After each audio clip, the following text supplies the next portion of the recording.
Before we start, I need you to prepare the following: your notebook, exercise notebook, or if you have source book, and your own station.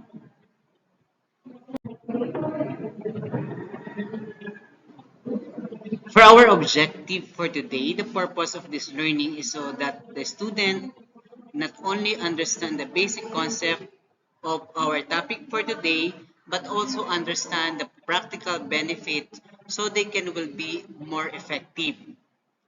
So here are some rules and rules that you have to follow in this class.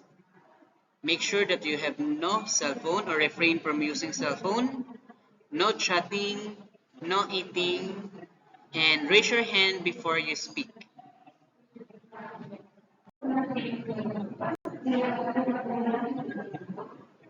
Our discussion is about infinitives. Do you have any idea what is an infinitive?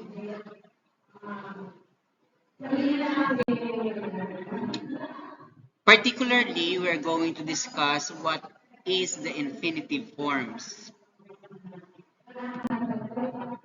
and what does infinitive form means. So these are the things that we are going to discuss in this particular session.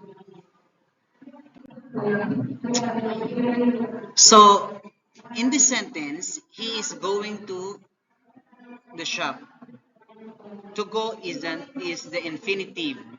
You can normally spot an infinitive because it has to at the start.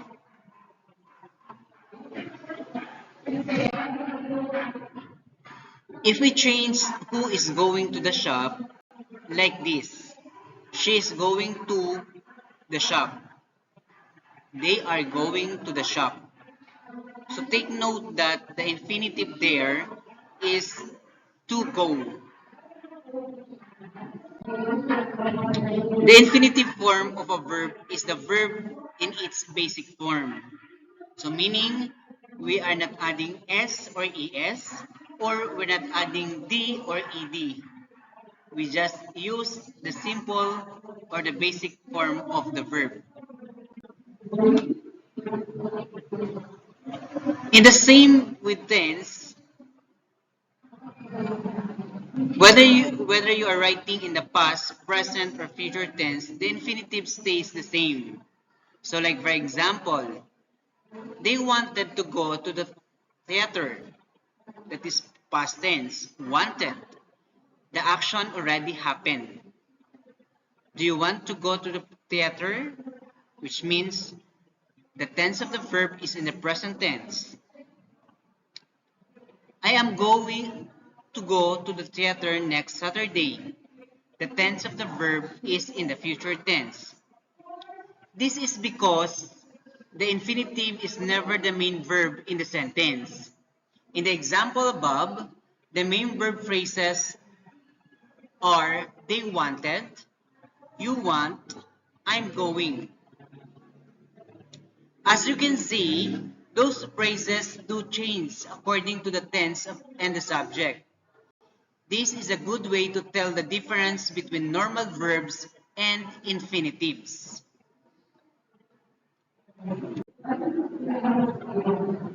How do we write the infinitive forms or the infinitive form? In the infinitive form, to is the part of the verb.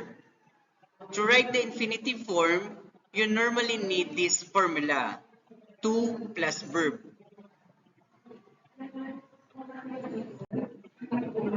Here are the 10 examples of infinitive form to help you learn how it works. So like for example, I want to be the leader. I don't know what to do. He went to see the doctor. I have some news you might not want to hear. She's trying to learn Spanish. I am going to take a vacation. They would like to have dinner with you. Did you manage to sleep well? I stayed there to care for her while she was sick. Have you had enough to eat?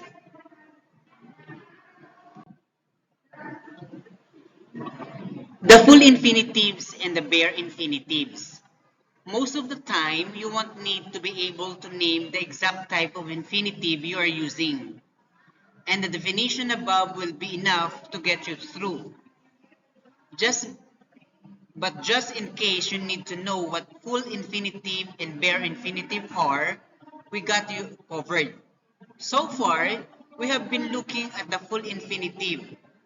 The full infinitive is any infinitive with to or the preposition to at the start. So like for example, to eat, to dream, to dance, and etc. You may have also heard the bare infinitive. All this means is that we will take away the to. So example, dream, eat, dance.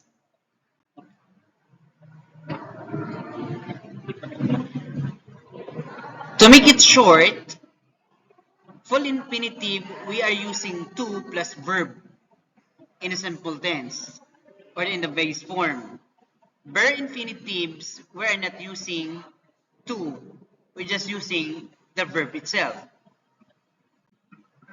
How does the bare infinitive work in a sentence? So let us study the following example. She could play the piano beautifully. In this sentence, the bare infinitive is play. It is called the bare infinitive because there is no to before it. It would be wrong to write she could to play the piano beautifully. So therefore, if you're unsure whether to use to with an infinitive, check the grammar. It highlights when you use an infinitive incorrectly and show you how to fix it. Here are some examples of bare infinitives in sentences. They are in bold to help you spot them. Mom made bring my sister. I rather be on my way. I rather be on my own, sorry.